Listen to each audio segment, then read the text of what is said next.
going to show you who I am.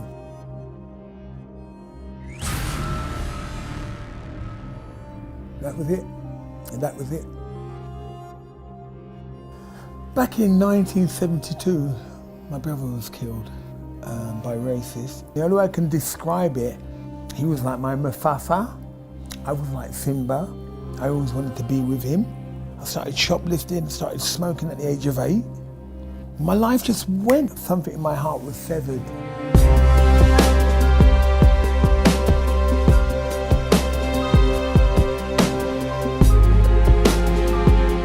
Having a guy like Chris as an opponent.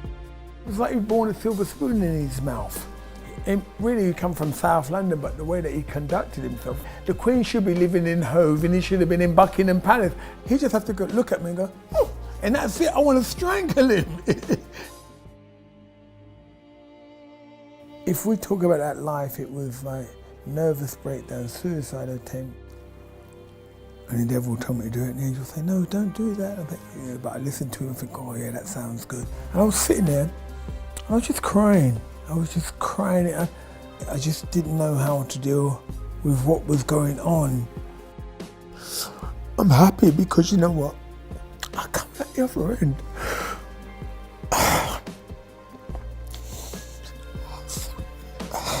I don't know if I want to die, Brian. I just want someone to put their arm around me and say, you know what? You're going to be all right. My life did change, but only when I had an encounter with him because I would have carried on. If I'm with you, who could be against you? He tells me the battle's not mine, but his.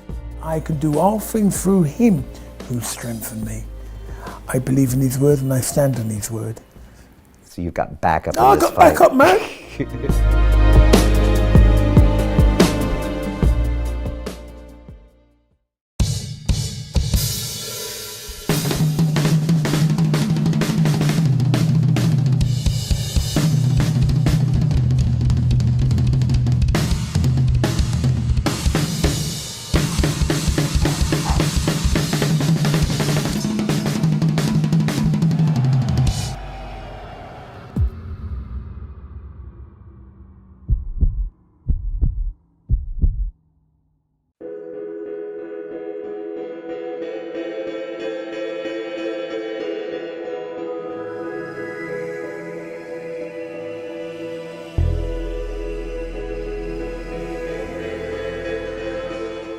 This week on the show, my guest is Nigel Benn, the British boxing legend, AKA the Dark Destroyer. And I'll be honest with you, I had no idea what was about to hit me when he walked in the studio.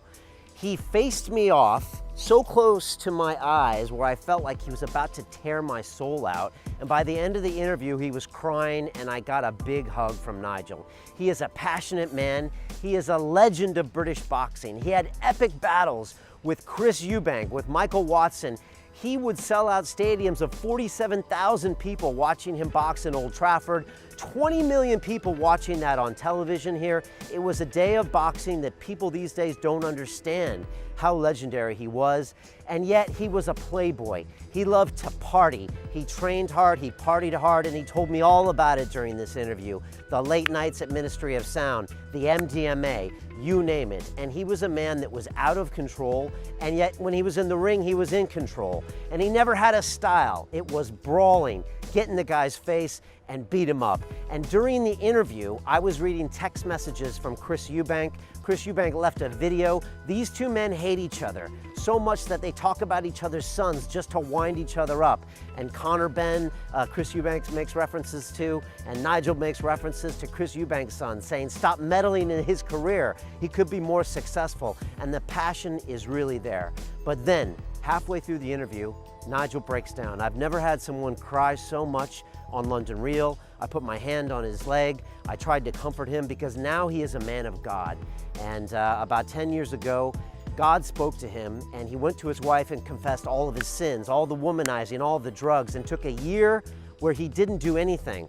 no luxury clothes, no television, no drinking, no nothing. And now he is a different type of man. And he is here with a message of God and of forgiveness and of accountability. And this is by far one of the greatest episodes of London Real ever. It was epic. And I feel like we went deep into this man's soul and he let it all out for us to see. It's the essence of what we do here at London Real. And I know you're going to enjoy my time with Nigel Benn. So sit back, put a cup of tea on, and get ready to really enjoy this legend. Now, if you're inside the Academy right now, you're probably going through our Life Accelerator program, which is a 6-week boot camp and blueprint on how to change everything up about your game. We're taking people through different mindsets, diets, movement practices. We're working on our relationships, and we're getting our game plan for 2017. And if you want to join us, you can jump in London Real Academy and our Create and Connect cycle. So many things going on behind just the episodes themselves. And now I leave you with the one and only Nigel Benn.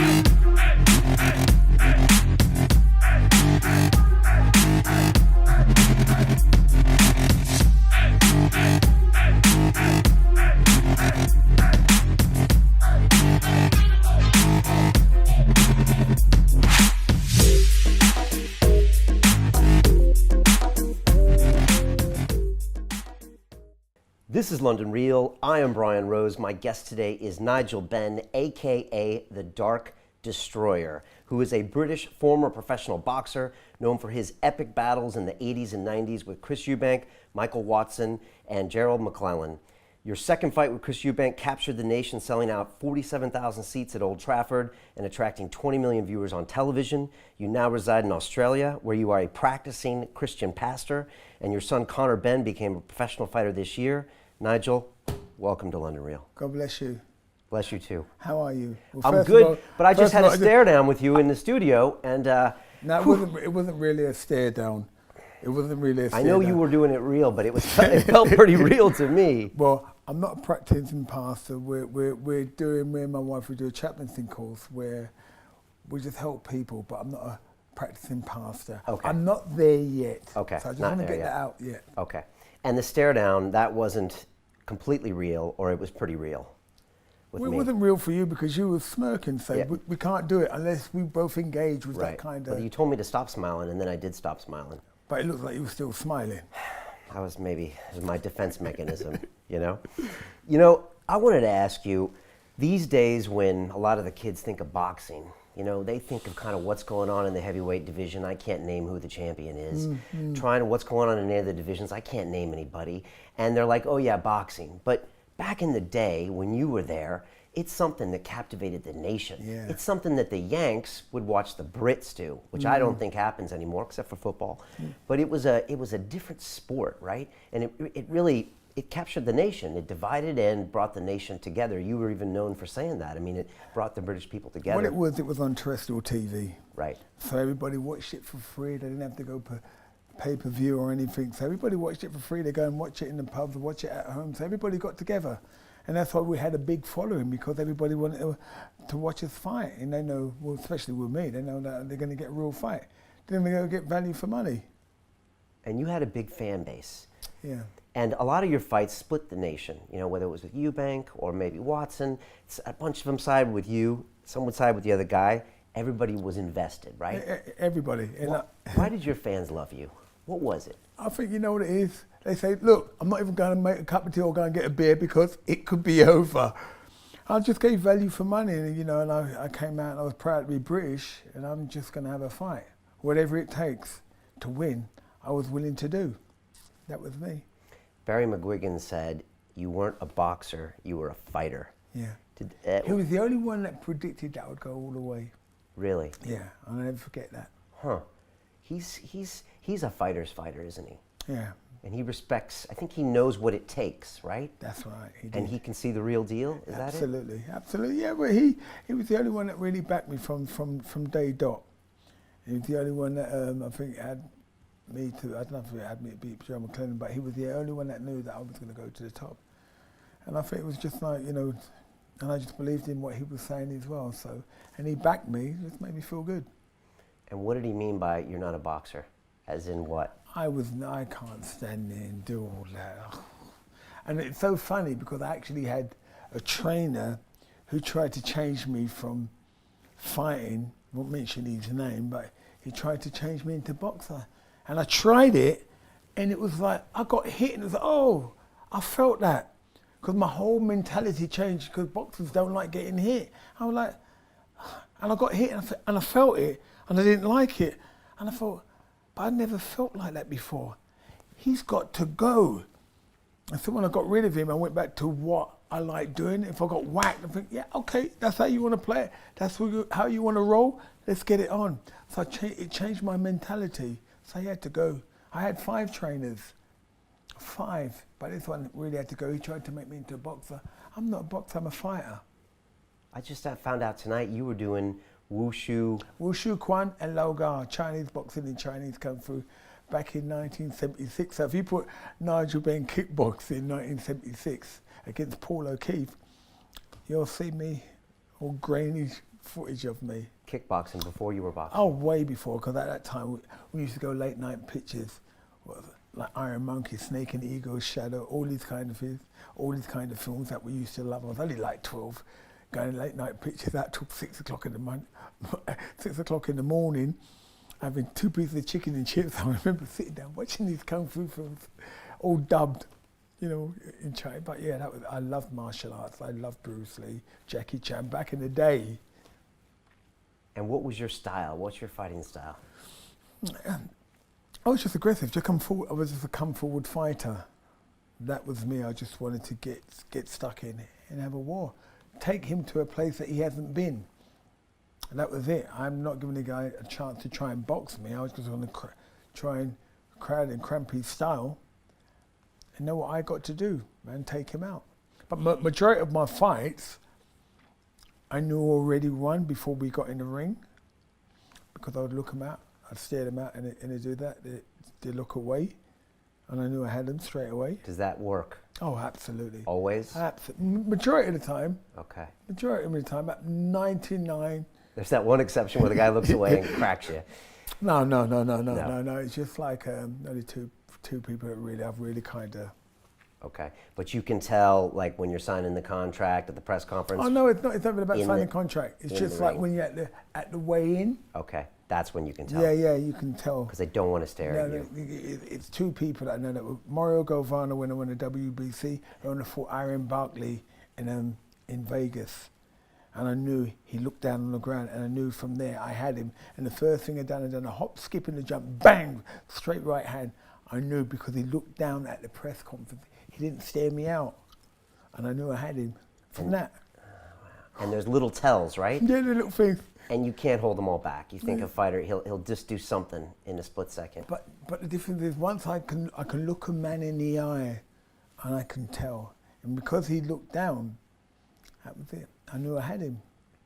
Mike Tyson said a similar thing in his documentary about his life, that he would just in the ring stare until he got some kind of contact. Yeah, but there was just, there was fear with him, because I like Mike Tyson in his heyday. In his heyday, he was punched fast as a middleweight, and I mean, he was a heavyweight, but he was fast. He's just like a freak of nature. And everyone always keep complaining, what would he done against Ali? I think he would have still done a number. He fought all 6'5" guys, and that were like 18 stone, and still done it. But a lot of people said, oh no, he wouldn't have beat Muhammad Ali. I think, because I get all these old fighters saying, no, what are you talking about? I think, oh, okay. Mark Spitz, good swimmer. He can deal with Phelps. Jesse Owen, a good runner. He can deal with Usain Bolt. Pele, great footballer. George Best, great footballer. They couldn't deal with Ronaldinho and Ronaldo. Everything's go forward. They don't go backwards, they go forward. Everything changes. So if they were that good, we would say, okay, right, let's go back in time, how they all trained. everything moves forward. Nothing goes backwards. Hello? Because the training gets better, more knowledge. Absolutely. Okay. So then where is boxing today? Do you watch boxing? Yeah, I do. Well, yeah. I think, yeah, there was, you know, in our day, we followed the Magnificent Four. Marvin Hagler, Sugar Ray Leonard, Roberto Duran, Tommy Hearn. After them, we followed them, so we had a lot to live up to. But then now, I mean, there's some great fights out there. I love Triple G, but he makes fights look very easy. But then he fought Kell Brook, which, I mean, who moved up 2 weights. There's some good fights. Alvarez out there, Mayweather. But they're like once every 6 to 8 months or once a year. I mean, I want to fight all the time. You don't get paid for overtime. If I can knock somebody out, get somebody ready again. I like to be busy. I want to keep in the public's eye. Not nowadays. When did you know that you were going to be able to make a career out of boxing? Yeah, tell me. Because it's after the Army, right? That was, well, I came out of the Army. I was a security guard and a store detective in Woolworth down in Hackney. Oh, security guard. And doing cash in transit, security guard, store detective in Woolworth. And I thought to myself, I left the Army. I never lost a fight in the Army. I said, I wasn't bad at boxing. I think I could be Southern Area champion. I think a Southern Area. I might have a shot at the British. I might have a shot. Because all I wanted was a terrace house like my dad, because I think he made it. That's all I wanted. And I think, well, you know what? I'll do one better than him. I'll get a BMW as well. That's all I thought. I just thought I could be Southern Area champion. I didn't think I was going to be world champion. You know, I thought that was it. Because I remember, and all of a sudden I'm knocking people out. I'm going to get £1,000 a fight. Wow, that's good money, man. Because I remember 16, I was signing on, and God's never taken this away. I used to get £36.40 every 2 weeks. That's what you're getting paid? Every year signing on the door, £36.40 every 2 weeks. So 1,000 went a long way. Yeah, it went a long way, a long way. And so you started getting these wins, yeah. Probably first round knockouts too. Yeah, 22 fights, 22 wins, 22 KOs. Because you were aggressive, yeah, and you hit hard. Even Eubank says you hit hard. Yeah. And says he was petrified of you. Mm-hmm. And I spoke to him even in the last year. And when your name comes up, and we're going to get to this whole potential trilogy, we will get to that. But he's still, and I think he's honest when he says, I'm still terrified of that fight. As in, I think he knows that if he has to do it and go in the training, that he's in for a long night. Yeah, absolutely. Because that's the only way you go. Yeah, that's it. That's me and him. We know it. People say, well, you're partial soul boy. I don't believe that. I feel more like Benjamin Button now. As I get older, I'm more fitter. It's just weird because the life that I had before wasn't really a healthy life. Even though I trained hard, it wasn't really a healthy life. So you were training hard and partying hard at the same time. Absolutely, burn the candle at both ends. But that's what young men do, right? Yeah, but not started smoking at the age of 8, finished at 41 when I had an encounter with him. So. Okay, that happened when you were 41. How old are you now? It's a bit personal, isn't it? I'll be 50. I'll be 53 in January. 53 in January. Yeah. Okay. And so. How old are you? I am 45. God, you're a baby. I know, huh? You look good. Yeah, well, thank you very much, sir. I mean, you're about to have an ab contest with one of your young sons. Yeah, my son Connor. Yeah, we had a £1,000 bet because someone done a picture of me and him, and at me in my heyday. But I had my abs all just bam, they were out there, and he had one. I said, "Oh, Dad's got your son. You got it." And he said, "You ain't got me." I said, "Don't match that picture because look at me and you." And he said, "Okay." So we're having a £1,000 bet on Sunday. Who's the judge? Yeah. Who's the judge? The public. Oh, you're gonna put it on Twitter? Yeah, because otherwise they're saying I am. Right. I say, and he might see the difference is he's a bit more slimmer than me, but he ain't got definition like me, and I'm challenging him. So but we have good banter, me and Connor. We have good banter, honest banter. He's turning pro. He turned pro this year, right? What is it? No. 2016? Last year? This year? Yeah, last year. Okay. Yeah. And he's got, what, five fights? 5 fights, yeah. And this year? Yeah, I think no, in May. Yeah. Yeah, he turned pro. He's doing really well. How does that feel, seeing one of your sons box? And did you not want him to do it in the beginning? I did not want him to do it. I did not want him Why? to do it. I think, you know what it was, Brian? I think it was what comes with it. And Connor's a lot like me. We're both alpha males. And he's a good lad, though. I just didn't want him to go through what I went through. Very painful. Which is what? The sex, the drugs and all that. I didn't really want my son. And is he strong enough to deal with that? Which comes with the fame and success. Yes. Comes the darkness, the temptation. The temptation and the darkness. And I don't know if he's got the temperament to deal with that. The only reason why I had 7 boys. I spent nearly 4 years, 256 days in the army. So I had that discipline, that determination, a will to win, where he didn't live. I had to bring up with 7 boys, no girls, nothing. My dad had to grasp. So I had that kind of the hardness, which he hasn't had. And when I was fighting, there weren't social media, and there's a lot of pressure on him. The last fight, he really got ill. This fight, we was meant to be fighting on Saturday. Yeah. He was meant to be fighting, and he's not fighting. He really got ill. He had shingles. I don't know if I can say that yet, but he had shingles. Okay. He had a lot of illness inside and through stress. Okay. Through stress, and it was just too much for him. So And, your dad was a grafter. So Oh, you yeah, grew graft. up learning how to hustle. Yeah, But at the same time, you went to the army, so you Yeah. learned discipline. yeah. And you think that, of course, he doesn't have the opportunity of both of those. But he fast, has that discipline. But he does have the discipline. Oh yeah. Okay. God, some of the things that he used to do as a kid.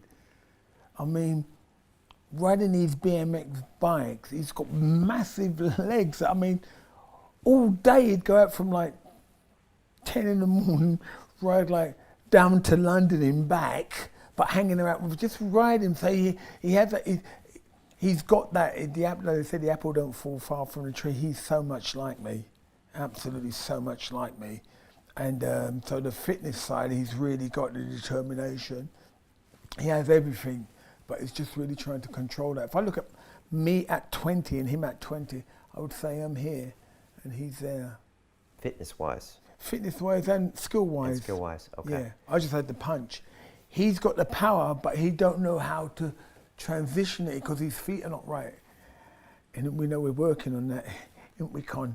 But he has everything to be better than me. Okay. And I pray God that he is better than me. And is he going to be able to handle the fame? Yeah, look, the first fight, where'd he go and fight? On Anthony Joshua Bill in front of like 20,000 people, millions. And he's like, yeah, all right, yeah, come on. He likes all that. He loves all that. That's who Connor is. He just loves all that. Wow. The first fight, because he was in Australia, he was getting about $30, $40, $50 a day, then painting and decorating, just mucking around. All of a sudden, he's on a world title bill, fighting in front of 20,000 and millions. And he feels at home. Yeah. And now, there's a challenge, but you know, he's getting there. Right. Tell me about you in your 20s. Like, what was that like, partying hard, training hard? My twins. You in your 20s. Oh, like as you're coming up, you know, you're the 22-0, you know. Oh, yeah, it was crazy. So you get that money, you get a little bit of fame, and of course now comes with it popularity, lots of opportunities, the partying. It was just crazy. It was like on a merry-go-round. It never stopped. All through my career, it never stopped until I retired. So from 22 all the way up to 32, it just never stopped. Even when I lost, it was still going. What does that mean, it was still going? I was partying hard. I remember the first fight, I fought a guy called Malinga, and that was the first time that someone I had a bad fight, and someone went to me, oh, yeah, one of my pals went to me, I'll put that in him, whoa, what's that? What's that? And all of a sudden, it just changed. I just changed. I had this experience, and it's not that I'm trying to, this is real TV. Yeah, real talk. So I'm talking. London real. I'm real. It's not. I'm being real, being honest. So I don't want to put it saying, oh well, don't talk about it. This is my life. I'm not going to be real. I'm not going to. When God sets you free, it says, when the sun sets you free, you're free indeed. So I'm going to be transparent about my whole life. And someone gave me this ecstasy. I didn't know what it was at the time, and I took it. And I had an experience that, from the first time I took one, I was hooked. Back in 1989 or something like that. Okay. And I had this thing, and it was like, it was an experience. It's like, wow, what's just happened? I just loved everybody. I didn't know what it was. And someone went to me, and I was in nightclub legend, they goes, go and dance on that speaker. I went, oh, okay, I'll do that. And I got on the speaker and I started dancing. And then it was like, I was just happy, I just fell in love with everybody. And I came home and I was sleeping. I think, did I get on the speaker and dance? Did I really? Because I didn't understand what I was doing. It's not the kind of drug, MDMA, you expect a boxer to be taking. Well, because I think, because there's so much that went on in my life. We missed a big part of my life that started me, because we have to go back. Because if you don't go back, you're not going to understand why I was in the position I was in. Back in 1972, my brother was killed by racists. And here in London? Yeah, in Essex. In Essex, okay. And Beaumont Road, he was killed. And I was 8 years old. And the only way I can describe it, he was like my Mufasa. I was like Simba. I always wanted to be with him.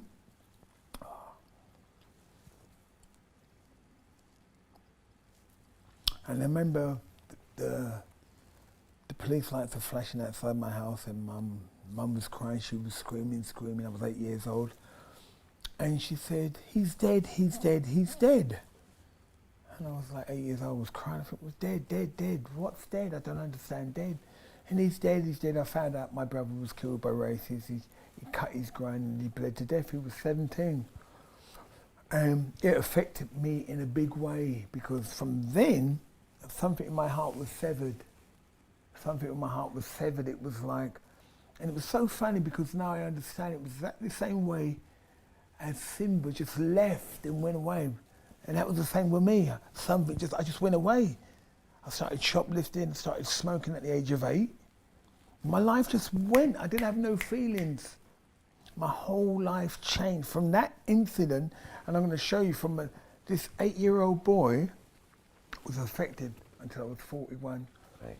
Because something you love was taken away from you. And when you're 8, you think that the world is just telling you that there's nothing here for you. No, so you don't want to love anything anymore. No, I think I had fear. I used to cry myself to sleep. I was 8 years old. Every time I shut my eyes, I said, I don't want to die, I don't want to die. I remember fear of dying like him. Yeah, I was scared. And as I got older, now, as my life has been turned around, I think to myself, back in them days, like 17, when you're 18, you're like a man.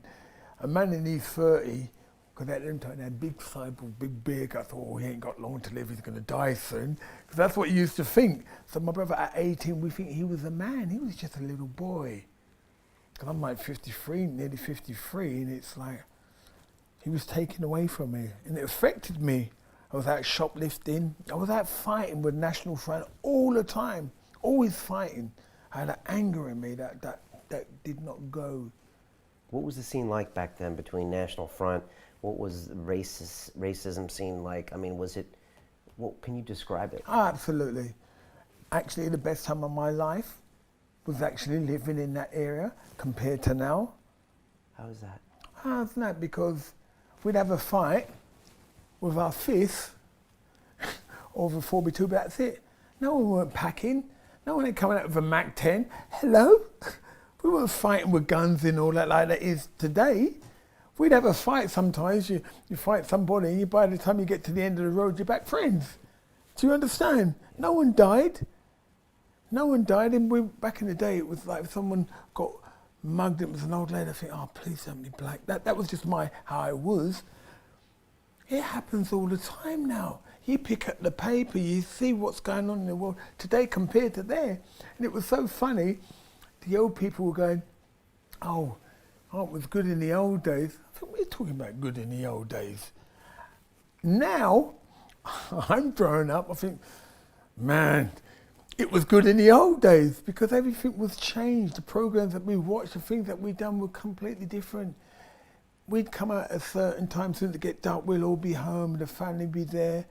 Now, there's no family unity like how we grew up. So, growing up with a National Front, none of them were packing and shooting and killing and doing the things they were doing. I actually prefer the time than now. You prefer fighting with the National Front guys in the streets of Essex as opposed to being in Australia relaxing in the sun? Oh, no. Oh. You didn't know. See, don't throw that one in there. Okay, I'm trying to understand. No. Okay. But I'm talking about here, Okay, not in London. Australia. We're In talking about here, Australia. Okay. But so Because you've gone from, I'm talking about in here, I'm talking about growing up here. Okay, so you'd rather have grown up then than today? Yeah, absolutely. Today more dangerous? Absolutely. Okay. I'm glad I'm in Australia. But still, your brother got killed, so it wasn't that safe, and it was still fights and tension. Yeah, it was more intense, but the difference is it was one of them things that it was in the wrong place at the wrong time. It was so funny. It was like my dad warned him, like, son, it was, and my uncle saw him that day. My uncle feels like, my dad's brother think, oh, if I only brought him home. But it was meant to happen. My dad was trying to warn him, and it was so funny that back in 1972, my dad and them never went back to his grave afterwards. Because out of all his sons, he was the only son that they brought from Barbados. Everybody else was born in England, so they think, wow, we brought him all the way from Barbados, brought him here, and he died. So they had a lot of healing to do. What's it like growing up with a family from Barbados? What's the culture like? What do you take away from that? It's not culture. I'm English. You're English, okay. I'm English, mate. It's not like, and it's so funny because when all we Belgians get together, the accent change. But when I'm with my friends, I'm English. My dad came back here in the 50s, early 50s, and he had the neighbours, like Mum, the woman that used to help look after my mum's kids, Florrie, who was like a gypsy, Scottish gypsy that looked after me from like 6 weeks old, helped my mum. And so we all just grew up the English way. My dad, when they play the West Indies, play England in cricket, my dad would be, come on West Indies, Josh over the road, come on England. So we had good banter. We just grew up that way. Okay. So 8 years old, you see your brother killed. You're angry now. Yeah. You're smoking. You're shoplifting. Fighting. Okay, yeah. Fighting. And that goes throughout your teens. Absolutely. And you've got this funny chip on your shoulder, but it's probably based on fear. It wasn't, I never had a chip because you know what it is? Okay. I could have had a chip, but you know what my dad said, never judge a book by its cover, God rest his soul, because my dad never had no racism in him. Even though he lost his son, my dad was never like that. We never had no black friends or anything that had racism. If they got to go. We never had that. We was never brought up that way. So I thank my dad for bringing the family up all the same way. So he never looked at everybody and think, oh, he was never like that. So we never had a chip on my shoulder. Thank my dad for that.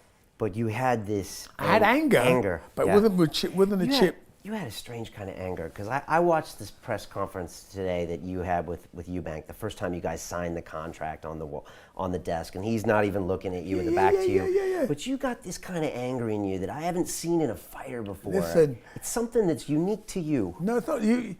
Have you met Chris Eubanks? Yeah, I have. Well, right, I can tell you some Chris Eubanks stories. Oh, yeah, so the difference is, what it is with him, it's only Chris, it was like, he just have to go look at me and go, and that's it, I want to strangle him. It was just the way that he conducted himself. And why did that wind you up? Because I didn't even, you know what it was, Brian? It was just like, he just dropped there. Where did he come from? It was just like that. Who are you? What? It was like he was born a silver spoon in his mouth. really he come from South London, but the way that he conducted himself, I feel like it's like the Queen should be living in Hove and he should have been in Buckingham Palace. That was his own whole mentality. We just clashed. We're just different. So I'm one of the kind of people, if my sausage fell on the floor, I'm picking it up and put it back on the plate. Not Chris, he wanted a whole new breakfast. That's just his image. But now the difference is he has to continue to portray that image. And I know that's not him. I know the real him. I really know the real him. And what is the real him? He's got a very foul mouth. Yeah, I know. See, he can put on all that image to everybody. I know him. He told me never to swear when I was doing these interviews. After he said, Brian, don't swear. Oh, and yeah, I took his advice. Listen. He swears and he knows I can look at the camera and say how much he cussed, and I told him to stop swearing. So he can't come in. See, he can put on that image. See, I know him, and you know I know you. How do you know him so well? Because when we were signing this contract, and should we go there now, or do you want to save it for later on? We'll come to it. I want to go through a little bit of your history together, and then we'll talk about worries, mate. About Eubank Ben 3. Yeah.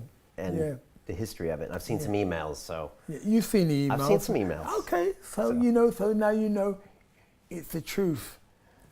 No lies. All right, so you know the real man. Yeah. And I'm not saying he's a bad man. Right. But he is. I think the way he conducts himself, he's got an image that he's got to portray.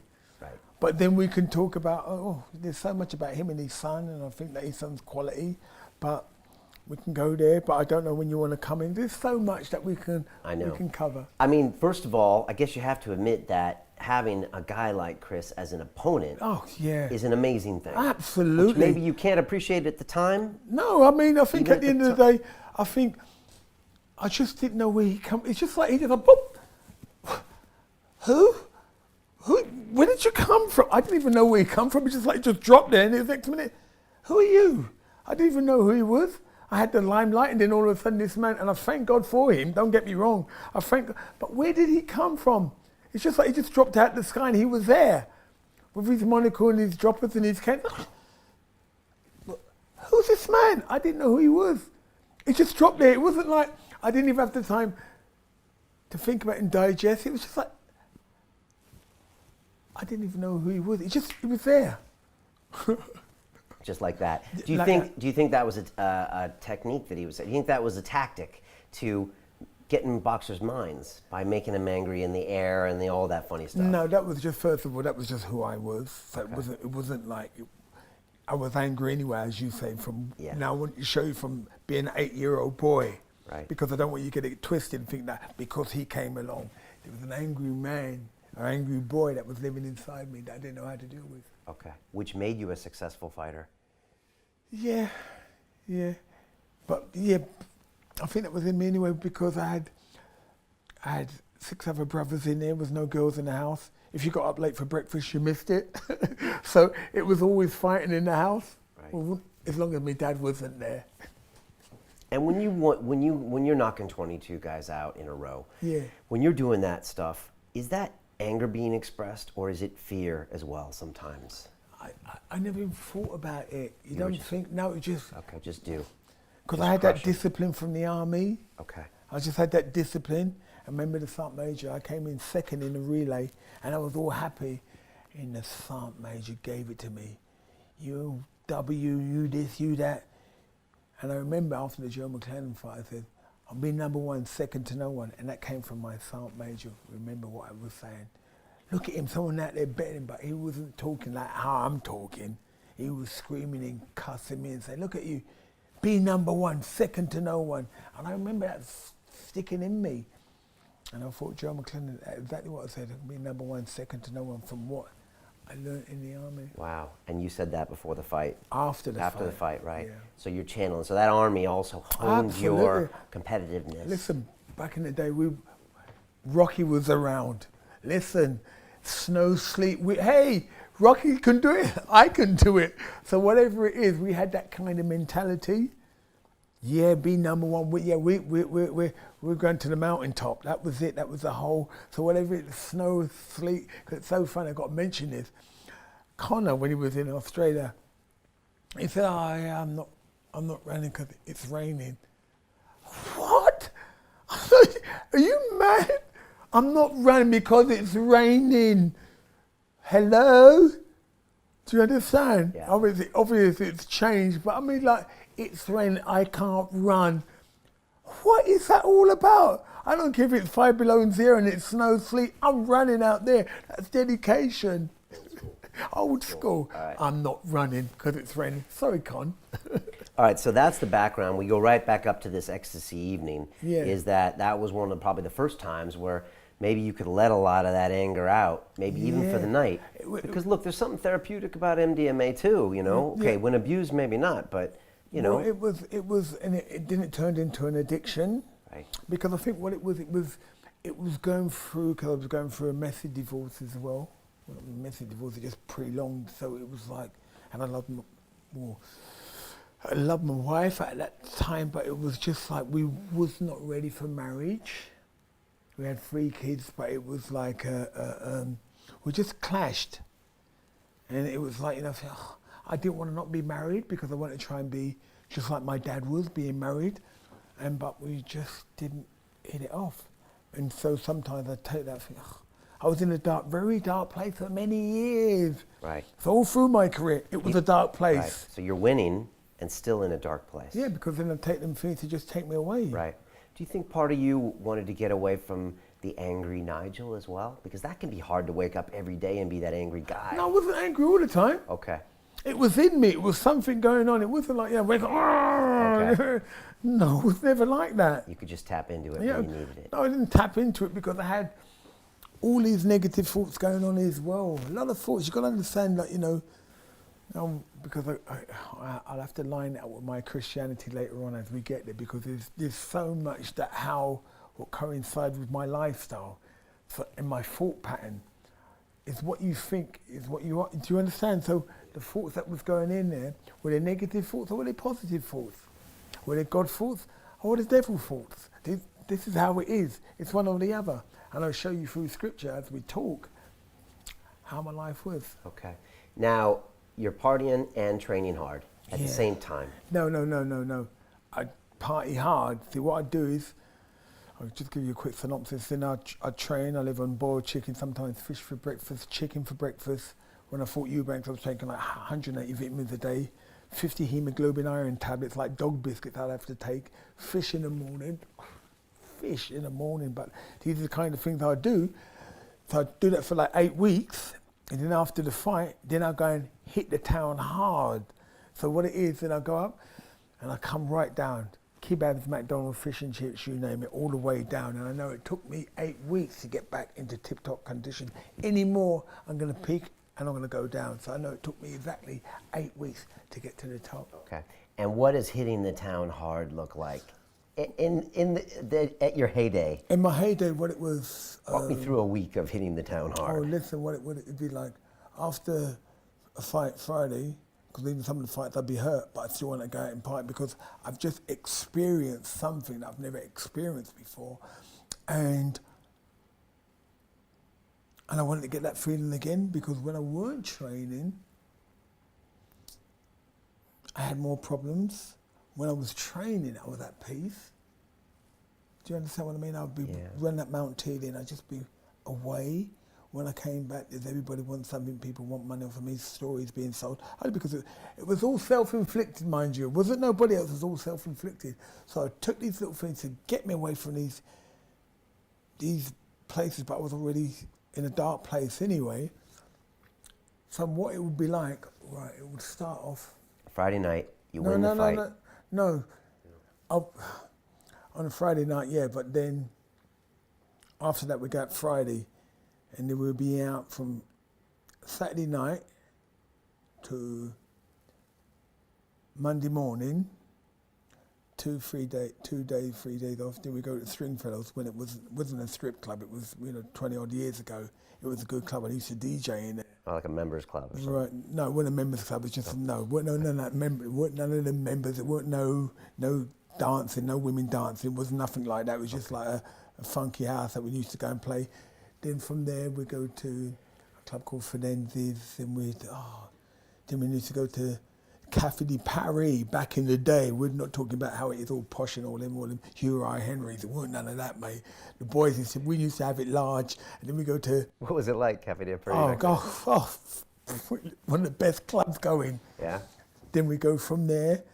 On Saturday night, we go to the park in Kensington. Now they don't let, back in the day, brothers, we used to run the place, these lovely clubs. Cafe de Paris, I mean, we're talking about the creme de la creme back then, and now it's all changed. And what are you doing in these clubs? You talking to girls? You hanging out? You I'm just popping hanging out. bottles? But I never drank champagne. I buy it, but I didn't drink it.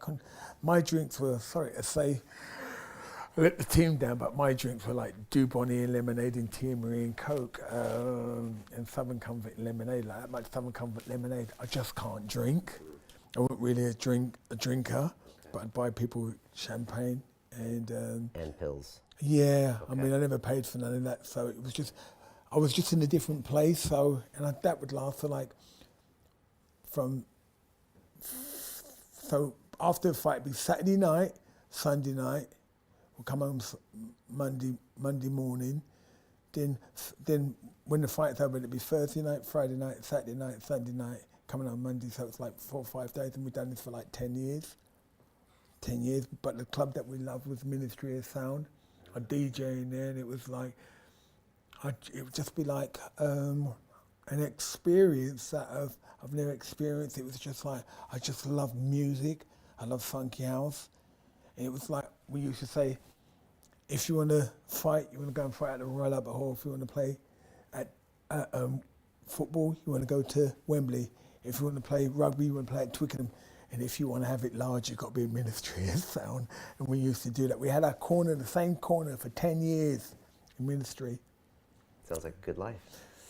Well, no, because at the time, because I was in a very dark place, and it was something where I didn't want to remind me of where I was. I just wanted to get away from it.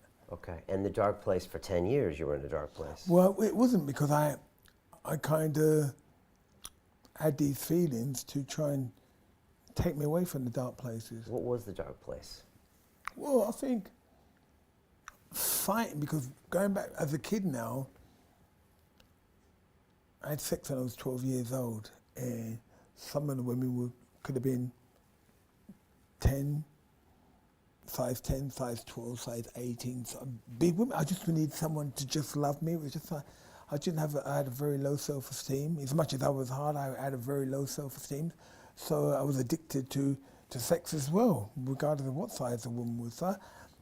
And I weren't getting that kind of love from my wife, because we didn't know how to love each other, because we were too young and naive. We didn't really know how to. As much as I was doing my thing, she was doing her own thing. So we were always clashing. And at that time, it was like 3 kids involved, but we just didn't know how to make this marriage work. So I had a lot of feelings. Well, why can't I make this marriage work? Why can't we be? But it was never meant to be. As much as we had 3 kids, and that was what my battle was. I did not want to be without my kids. Okay. And the darkness was, who knows, low self-esteem, trying to find some security in a woman or lots of women. Yeah. And I hear about the notorious orgies of Nigel Benn. Were these happening? Were there lots of women at the time? Well, being honest with you, I think that was in my book at 26, and it's so funny. It was like, I used to hang around with a guy called Ray. It was like, he took me to this place out of Mongolia somewhere, and it was all like merchant bankers, lawyers, barristers. I think, yeah, I wonder what you was doing when I got in front of Jeffrey. Wonder what you lot been doing on the weekend. You know what I mean? It was just crazy. All these Bentleys, Mercedes, you name it, and all these women coming in ball gowns, and it's like, I never experienced that. And then what would happen? It's like that movie, Tom Cruise, Eyes Wide Shut. Well, I don't know. I've never watched. Oh, okay. So but I'm just talking about, like, I've never experienced that. It was like, I'm just a black guy from Ilford, and all these merchant bankers, lawyers, barristers, and these big mansions. And it's like, there was doors off of every room, and I'm looking at her. It was, my eyes were wide open. I remember coming home, I was only 26. What was happening in there? Well, you know what was happening. Okay. There was, yeah. Come on, you got to spell it out for me. I'm from America. You know what was going on. I remember coming home and going, Mum, Mum, Mum. And I told my mum and dad, and they started laughing. I was like, I've never experienced that. It's only once I've ever been there. And there was other celebrities there, but I won't mention it. Okay. But there were a lot of women in your career and when you're partying and a lot of that was happening. But again, you felt like you were trying to fill a hole inside of you with the women sometimes. I think, it's because I think I had a low self-esteem, and I think sometimes there was some negative things that was coming my way about my appearance and all that. And it kind of affected me. Do people say you weren't a good-looking fighter? Well, no, weren't other people. People that you want to say that So I had a low self-esteem anyway. Okay. And then other women were saying come up to me and say, "Oh, you're really sexy." I'm like, "Who, me?" "Yeah, you are." But they're just working me. But they're giving me a compliment. I'm like, "Okay, is that what you feel? Okay, all right, okay then, yeah." So I take that. And the next minute they go and sell a story on me, but I didn't care. You told me I was all right. So it was just like, it wasn't even feeding the ego, it was just feeding my, I thought, wow, okay, right. You might think I'm ugly. They think I'm not. So I had that. I was all trying to and I'd go and buy women cars, diamonds. That was what I was doing. It was just like, tell me more, tell me more, tell me more. Low self-esteem. Okay, and so that made a real roller coaster during your career. Yeah, it was, yeah. Do you ever imagine what your career would have been like without that stuff? If you had maybe found God back then? Yeah, you can say that, Brian, but the difference is, even though I was in a very dark place, would I have been the fighter I am now? I don't know. So it's really hard to say, well, if you did, I don't know, because it's so hard to kind of say, well, what would you have been like? Well, I don't know. I can't really say, because, that's so, it's hard to just nail it and say, yeah, because it's hypothetical, really, what life would be like, So you're burning the candle at both ends. Yeah. Ben Watson was a big moment, and it's remembered as a great fight, and it was here in London, right? Finsbury Park in the tent. I know, I heard all about that today. Then no one wanted to put the fight on, so they put it on in the park, in a tent, and the Yanks watched it in America on a live broadcast. I mean, again, this is how big that was, right? Tell me what you remember of that night. I remember it like if it was yesterday. Because I thought to myself, what can Michael do to me? I've had 22 fights, 22 wins, 22 KOs. Hello. This is how confident I went. I think about 3 or 4 hours. I went to get my hair plaited. My hair plaited. It's not like in English where they plait it. When you go to black hairdressers, it's like they pull your hair hard. You go in there, black man, you come out like a Chinese man because your head's pulled right back tight. And my head was throbbing. What was I thinking? That's how confident I was. I just got, fine, Michael, I'll just go down to the hairdressers and get my hair plaited and come out with this outfit, sparkly outfit. So you weren't taking him as seriously as you should have? No, it wasn't, because you're indestructible. I'm the best thing since sliced bread. And you were at that point. Absolutely. Continue watching this fascinating conversation for free by clicking on the link below to visit our website, and I'll see you on the inside. Chris Eubank, this is for Nigel Benn. He said, can you ask him if he will ever be able to let go of the disease that is called regret, which is yesterday?